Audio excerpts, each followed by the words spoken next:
Hey, what's up, everybody? So, I thought today would be a good day to do a video on reincarnation.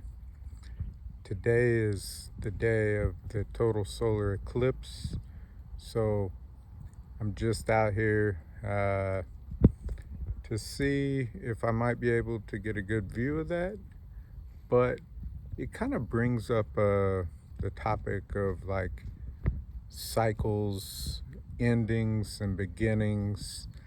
And I'll tell you first. Of course, I don't think any of us in the living have a full grasp of the afterlife, the death and rebirth. Um,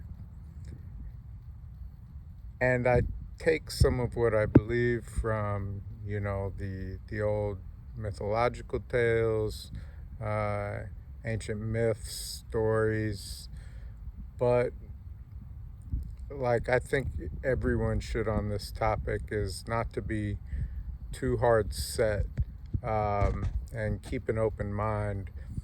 But I do agree with what's been dubbed the Norse soul complex, or um, something similar to that terminology, is that it's not just one part of the body, system, consciousness, whatever, that makes up a human. So, I believe that there's multiple cycles that go into the birth, death, and rebirth of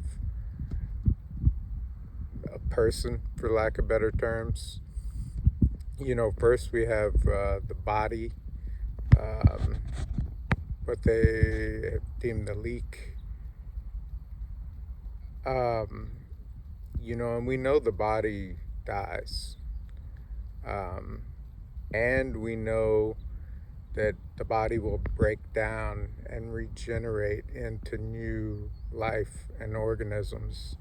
So, in that way, yes, we reincarnate. Wow, I just saw a huge black vulture. Um, but we reincarnate. Our bodies reincarnate into multiple new life forms. And if that was it, that would be pretty cool. But I don't think that's it. Um, as we grow and have children, we pass on our DNA. Um, our DNA is a part of us. That is part of the codes handed down by the gods that help pass us on into future generations. Um, and I think tied within that code, see, I think some people think because maybe it's scientific or whatever that, well, then it can't be spiritual. I believe you're wrong. Like, DNA is one of the most amazing spiritual masterpieces, magnificent things ever. To think so early on in life that there was this code made, this code that still works today, to build life and organisms. Um, I think DNA is still much more amazing than we give it credit for. Um, I think it passes down memories. It doesn't just control how you look. It can influence behavior, things like that. There's these lizards on a particular island that as soon as they're hatched, the snakes on the island's overwhelmed with snakes. These lizards immediately know to take off running and run up the nearest hill. How'd they do that if, memory wasn't passed down to them? So that's another thing I want to talk about that I don't necessarily think is completely tied into like DNA, but I do believe that there is a memory that can be passed down. Um, I think somehow that's probably tied to what more people would consider the spirit itself. Um, I've thought a lot about this and reading different myths, but I do think it's true that, the spirit enters the child or the baby on its first breath. And people are like, oh, now you're talking, that the baby's not alive, this and that. No, the baby has already received other parts of the soul complex in the womb. But I think when that baby takes its first breath is when the soul enters its body. Kind of that spiritual soul, I guess we would say. And I think upon death, upon that last breath, really is when that leaves the body. And I think when most people think about reincarnation, this is the part that they're thinking about, is the spirit or the soul, as in that description. And I think it's potentially possible that, depending on the person, the death, their fate, the circumstances around that spirit, that breath, may be able to hold itself together for a while, even in the physical realm. And I think sometimes, that could be why we have things such as ghosts, things like that.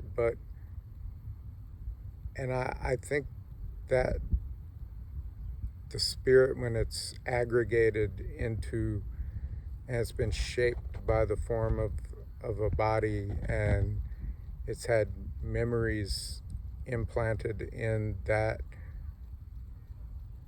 part of the spirit, that some of those can carry over. But I think for a lot of people, the spirit goes down into hell, and I don't mean the Christian hell, and then it is basically put into a blender and spit back out again. Just consciousness reforming itself and reshaping and taking on new experiences with some of the influence of what's happened to it before. And so I think depending on the person, what their fate is, what the destiny is for their spirit that was inhabiting their body at the time, it's possible that larger chunks could make it out of that blender, and back into another person, maybe, a descendant, but maybe it could be somebody from all the way across the world. And I think that's the part of the soul complex that can give people those past life memories, especially if they're not descendants of that person. Then lastly, one of the things I always like to point out, because we don't know, is in the Havamal, in the words of the High One, it says something to the effect of, cattle die, men die, we all die, but what doesn't die is essentially the legacy or the reputation of that person. And I also feel like that's one way that we continue on, or we reincarnate, um, because we can become alive again through story and memory and tales and tall tales. I think all of that is a part of still our life cycle. You know, as long as they're talking about you, as long as there's some memory, even if at that point they don't even think you're a real person anymore, but they're still carrying that story through time, then you have continued to live. You've reincarnated after death in a way. Um, so I think all of that, you know, is a part of the process of death, renewal, regeneration, reincarnation. I think some people will say, well, you didn't say anything profound. That's just basic stuff, maybe outside the spirit element, if you don't believe in that. And I say, yeah, should it be any more complex than that? You know, I don't think so. I think I think that's amazing enough. You know that we can be built up, torn apart, and then built back up into different things again. Um, I I do think memory is a part of that complex, and I really don't know how it ties in.